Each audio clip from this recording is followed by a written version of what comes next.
What is up, guys? Welcome to Boomer Base. Today, as voted by yourselves, although only just by a small margin, me doing a video about ranking all the Pokemon films, just one, so that was very exciting. I am happy to live through some childhood nostalgia, live through some more recent things, and just kind of put my views and opinions into a tier thing. Surprisingly though, there was no thing on the Tiermaker for all Pokemon movies, which I was quite surprised of, so I had to use the power of Google and download everything. But as you can see here, it has all the Pokemon movies. I have also included Detective Pikachu, and then I've included 3 of the near movie-length specials as well, as they're basically movies to me, and so I wanted to include them as well. So I put everything in order, bar these things at the end here. Without further ado, let's get cracking.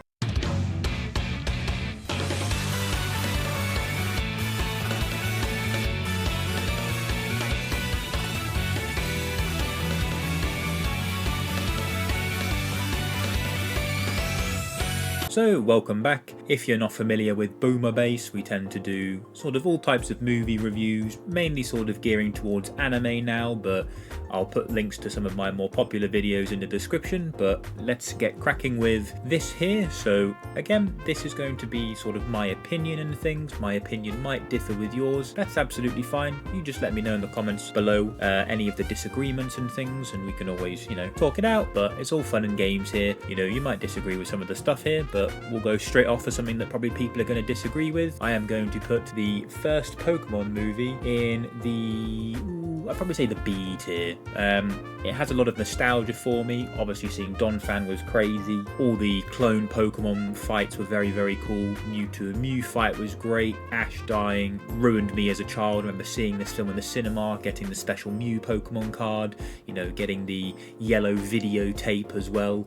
Physically, I've still got my Pokemon movie. I'm just trying to see where it actually is. Yeah, it's on my sort of Pokemon shrine shelf. Sadly, I haven't kept some of my other videotapes, but at least the first Pokemon I have kept. But it's like an above average solid film, but it's not one of my favourites. Upon rewatching it, like it's fine, but there's definitely ones that I enjoy a lot more or just find stronger as a whole. But hopefully these fine for most of you. Movie 2000, it was great, and it was great when I was a kid, but upon recently rewatching it, it just wasn't as amazing, didn't hold up as well for me. I really dislike that just Articuno, Zapdos and Moltres all have such big beef with Lugia.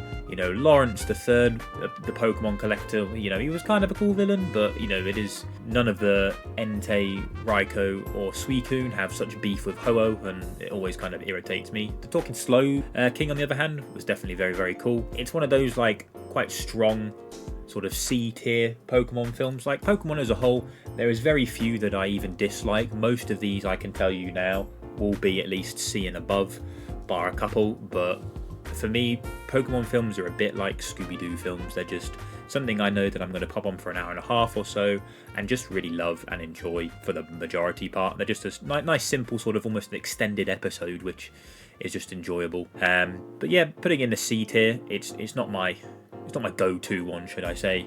Now, Pokemon Movie 3, or Pokemon Movie 3, which is an odd name for it, but this is without a doubt my favourite Pokemon movie of all time. I love that, we get to see the fight between Entei and Charizard. It was a very cool fight. The music with the Unknown was crazy. Ash's mum getting stolen. All sort of the different fights with Molly with her sort of aging up. It has some very sort of adult themes in this as well. But overall, I think it's one that gets overlooked a lot or not appreciated enough. But for me, it's just my sort of favourite, and I don't think it will ever change. It's one that's cemented itself. I think Entei is my favourite of the 3 legendary dogs, and that'll probably stay the same for a very long time, to be fair. Coming in next is the 4th one, Pokemon Forever, and I think this, for me, is a stronger contender than the first Pokemon movie. At least for now, obviously things can change as I get older, but for me, upon a recent rewatch, I just really enjoyed this film. I think Celebi is a great sort of mythical Pokemon. I loved the meeting up with Sam, having the end bit with you finding out Sam's Professor Oak. I think that was really cool. I think the Iron Masked Marauder for Team Rocket was a very cool villain, to be fair. He definitely seemed cooler and stronger than Giovanni to some degree, obviously, not probably literally, but he just felt like an imposing villain that actually got, shit done and took charge and actually, you know, ended up, you know, taking some names. And I think if it wasn't for the obvious sort of plot armor, he probably would have won.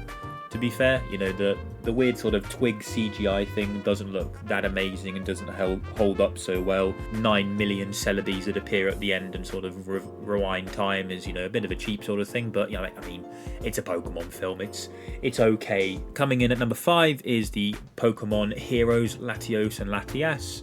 That definitely goes towards probably the end of C for me, for sure.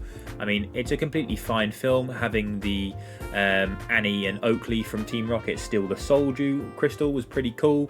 Latios and Latias are very cool. You know, I liked seeing the prehistoric Kabutops and Aerodactyl. That was pretty cool. The sacrifice at the end was also very cool. Probably one that will stay the lowest of the C, but it's not as bad as people say. Like, it's quite like a short and sweet film and things. Like, it's kind of alright, to be fair. Like, normally I see people hate on it a lot more, but I think it's pretty cool overall. Going into the Jirachi Wishmaker at number 6. Again, an okay film for me. I'd probably put it in the middle. Pokemon 2000, despite some of my dislikes with it, it has enough of the nostalgia to keep it high on the C. I think, you know, having the Team Magma member Butler, he was alright. You know, Jirachi being re-wished, having a lot of it with Max and befriending Jirachi. Seeing Groudon, Absol was used as if he was a legendary Pokemon, which is sometimes something that happens with a few of these films that I quite dislike because they're not, and they're not even like pseudo-legendaries or things, but, you know, overall it's a completely fine film, and I'm super fine with that and things. Destiny Deoxys, I don't think anyone's going to be surprised if I pop this in S tier. Great film overall. You know, the Rayquaza and Deoxys fight, exceptional. All the different Deoxys forms. You know, the city was very, very cool as well, nice and futuristic-y. Tori was an okay character as well. You know, get to see my boy Munchlax, which I always adore. But just overall, really solid film, really cool premise, really cool plot. The Lucario and the Mystery of Mew. For me, this goes in A. I haven't really watched many tier lists, but I assume people wouldn't like this as much. But again, I could be wrong. I just thought that the whole story with Mew trying to save the dying Tree of World's Beginning, the whole sort of Lucario being revived, he had an old master that was a bit like Ash, the whole sort of beast versus like humanoid type Pokemon was very reminiscent of Digimon Frontier, which I really enjoyed. Lucario is obviously a fan favourite of lots of people, and I think he's very, very cool. The sort of hero person has such a dope-ass costume, it's unbelievable, but definitely a very solid film for me, and one that I do really enjoy. And to equal that enjoyment as well is Pokemon Ranger and the Temple of the Sea. I thought it was very cool to include more Ranger stuff. I think there should be a whole series on Pokemon Ranger, to be honest. You know, May being entrusted with the egg for Manaphy, very sort of reminiscent of Misty and Togepi. You know, I really enjoyed the Evil Pirate Phantom. You know, that was very cool. And I just think it's one of the ones where this film doesn't have like big bad legendaries or box art legendaries. It's just a kind of like cool story, you know, with a pirate, and it kind of fits that same sort of Lucario vibe for me. I prefer the story over the kind of action for this. Not to say that the action or music or anything like that is bad at all. You know, I just think it's a very solid film. Now, if the movie 3 didn't exist, Darkrai or Pokemon The Rise of Darkrai would be my favourite. I just love it top to bottom. Darkrai is one of my more favourite legendaries, and he's quite misunderstood in this. You know, we have Dialga and Palkia and their warping powers. You know, they're trying to clear the name of Darkrai. Alamos Town is a very cool thing. I used to fall asleep with this film. I just found this film very, very comforting, and just overall just an absolute solid film. The Giratina and the Sky Warrior is a film that I would have to probably put in A. I think I'd put in the middle. It's very, very cool. Shaman's obviously very cool. I liked that around sort of this time when I was playing Diamond and Pearl and Platinum and things, that, you know, things like Shaman, the Cresselia, Darkrai, they're all sort of gift or event Pokemon, and this kind of felt like an event film for that. You know, the fight with Giratina and Dialga in the reverse world, very, very cool. You know, it's just a solid film, but not as solid as, you know, something like The Rise of Darkrai for me. But next, coming up to the Arceus and the Jewel of Life. Now, I think some people prefer this a lot more to others. I'd probably put it in the middle for here for now. It's nothing too special. It's a bit of above average. It tickles my pickle a little bit with having Arceus, Dialga and Palkia and Giratina. You know, there's a bit of time travel element stuff. You know, it does a lot of the right boxes for me. It's just, I find it hard when like C and D are like okay. Like there's nothing wrong with the C or bit. It's a strong Pokemon film overall. It has a lot of things that a lot of people will enjoy. I don't want to randomly upset people if I don't need to. The 13th one, Zoroark and the Master of Illusion, I would probably put that towards the end of my B tier. Again, it's like the Lucario thing where it's not really a legendary, although there are legendaries within it. You know, we get the Entei, Raikou and Suicune and things, and there is Celebi and some time travel. It's a very sort of cool-ish thing. I just don't think Zorua and Zoroark should have been the main people on the front. Kodai is, you know, a semi-cool villain and things. You know, the Pokemon Backer World Cup was pretty cool as well. You know, some interesting ideas overall. You know, won't say too much else about that. For me, this next one, I hope it doesn't upset too many people. It's the first D, the Pokemon Black and White, Victini and Zekrom. I just wasn't the biggest fan of how this was done, kind of being split into two things. Getting to meet Victini. Victini's a very cool mythical Pokemon. You know, the ancient people of the Vale was very cool with, you know, Damon. He was a pretty cool villain overall. You know, Zekrom and Reshiram are fine and enjoyable as a whole. The Dragon Force, again, a cool concept, cool thing, but just for me, it wasn't done right. I wasn't the biggest fan of the Black and White series as a whole, but just for the first Black and White film, I thought it was poor, should I say? But yeah, you know, won't try and make anyone else feel bad at all or anything. Going into 15, Kirin versus the Sword of Justice. Nearly sounded like Garen from Pokemon, from League then. I'd put that as a very solid B film. Keldeo is a really cool Pokemon. Having his different form is also very cool. Getting to see Cobalion, Terrakion and Virizion gave me very cool vibes for the legendary trio. I think they didn't get it quite right in Diamond and Pearl and things. Not to say they were bad, they just didn't get their own film, which I think was a sad point as well. You know, we could have had an Uxie, Mesprit and Azel film, but they didn't really include it too much as a whole. Overall, just a solid film. For me, just solid. I won't say too much, it's just a solid film. Genesect and the Legend Awakened, for me, probably would go at the top of C, if it will let me move it. There we go. You know, it's not a bad film. I feel like I'm just going to be repeating same-ish words. Getting to see Mewtwo in its Y form, very cool. Genesect having all its different sort of power-ups and the sort of, you know, items that it uses to change types. Again, it was cool. You know, seeing Megas in a film is always a bonus. I just don't think it was done in the right way. It's just like a very solid average film for Pokemon. Coming up next is the Diancie and the Cocoon of Destruction. Now, I think this is probably around here. I think Pokemon Forever will probably stay at the top of my B as a whole. Like, this nostalgia factor and the reveal of Sam as Oak was just too strong for me, but this is a very solid film as a whole. Diancie, you know, isn't my favourite sort of legendary. It's cool. Xerneas and Yveltal are pretty cool as a whole. They're on the sort of probably bottom side for me for box art Pokemon and things. You know, trying to save the Carbinks was very cool. Getting to see some of the Megas was definitely very cool. I'm a big fan of seeing Megas. You know, the X, Y, and Z series as a whole was extremely cool. Overall, I think it's a very solid film. I don't want to say too much about too many story points or things like that. The Hooper film, some people I know despise this film, but I am in the boat that really enjoys this film. It has everything. I don't think the story is amazing, but it has just loads of legendaries and loads of fighting, and I always wanted a film that included like a bunch of legendaries fighting more than just, you know, Groudon versus Kyogre and things like that. I wanted to see like tons and tons, and it has that. So if that's up your boat, you know, if that's something you would enjoy, you'll enjoy the film. But if you're looking for a super good story or just good story or solid story, like the Lucario, like the Pokemon Ranger one, you're probably not in for it here. But it ticked the boxes for me in like Megazords and things like that for enjoyment. So, you know, obviously I might get a bit of unhappiness with that, but it's okay. The 19th one, Volcanion and the Mechanical Marvel, I would probably put sort of towards the bottom end of B. Volcanion is definitely very cool. I liked the whole sort of water fire Pokemon for the first time. That was very cool. The Azoth Kingdom itself looked really, really cool as well.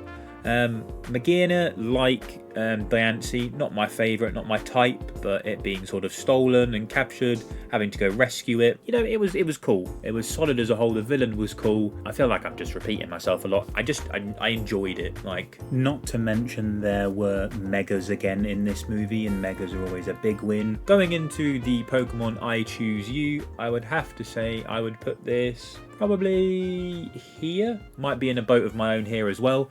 I think it was a very cool idea to sort of reboot and revamp, having the other gens in much earlier and things. The animation update was definitely very, very cool. I do think there could have been room for improvement, or just sort of doing it as a small mini-series. Overall, it's like a, you know, it's definitely on the slightly upper mid-tier for a Pokemon film. It could have been much better, but we can only get what we get, really, and I think it's just a fine film, you know. I've sort of said I'm not going to be giving too much explanation for anything. They're just kind of simple, quick whippets of me describing some parts of the film and things, because otherwise this will be a crazy long video. But for me, just a fine film.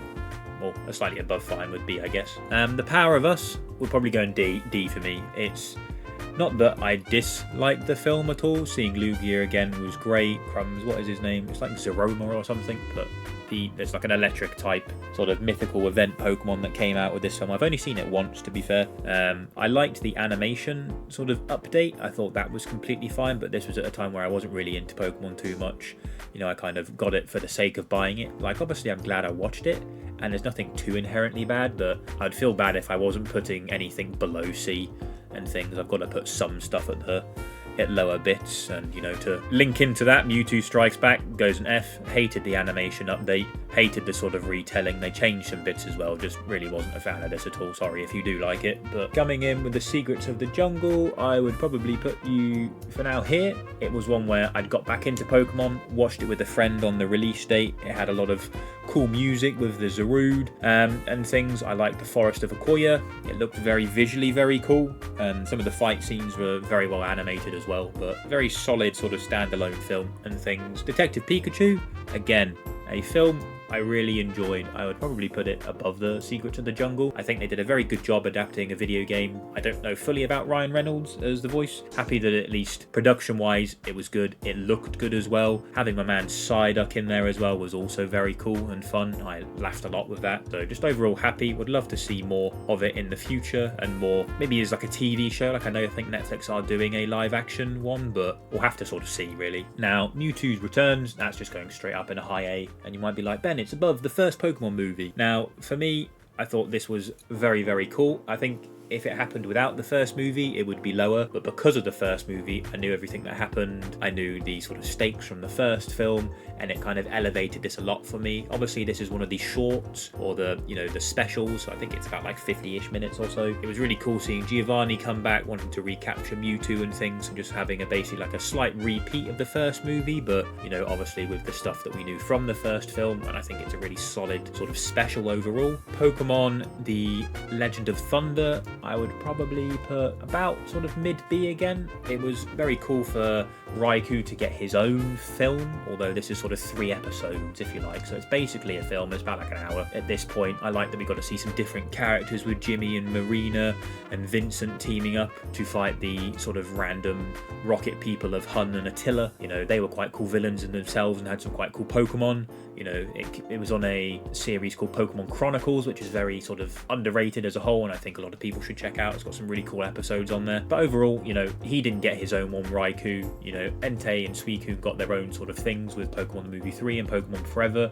and I think it sucks that they missed out on Raikou for having his own film. Like, obviously I know he comes up as one of the things in one of the later films, but he didn't get his own sort of standalone film, which I think sucks. Now, Pokemon, the Mastermind of Mirage, it came out in like 2006 and things, and from I only saw the episode maybe once or twice, but I think it would go there, sort of slap bang in the middle of C. Without having seen it again recently, I don't want to put it too much higher, but I remember it being very cool.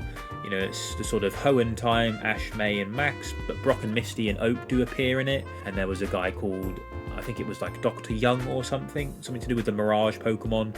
They're a bit like clones but not, and then like Mewtwo appears and stuff as well, which was very cool. So overall did did enjoy it. Overall, I've got everything in here, everything's done. I think, you know, obviously this is my own ranking of things. It might not be the best, you know, I'm definitely not anyone special to be advising you on how to enjoy Pokemon. You watch the film, you decide for yourself and things. I can obviously tell you ones that I think personally have maybe better stories or things that you might like more, like with Hooper. Just a bunch of legendaries, but, you know, you go watch Pokemon, you enjoy it how you want. Hopefully you've enjoyed this video. I'm sorry it's not the most, you know, in detail, like complex review of each one. Obviously if you want to see something more like that, I can do videos, but obviously with like 26 things or so, 27 things to rank, I've got to be quite mindful of time and things, but hopefully you've all enjoyed it. Thank you very much for voting on the video. Don't forget to look out for the next community post to vote on. Don't forget to like, comment, subscribe, all that fun stuff, and tune in for another video later in a few weeks or so. You take care now. Bye bye. Hey, thank you for watching the video. Click the button to keep watching, or click the other video for more videos, and don't forget to subscribe. Thank you.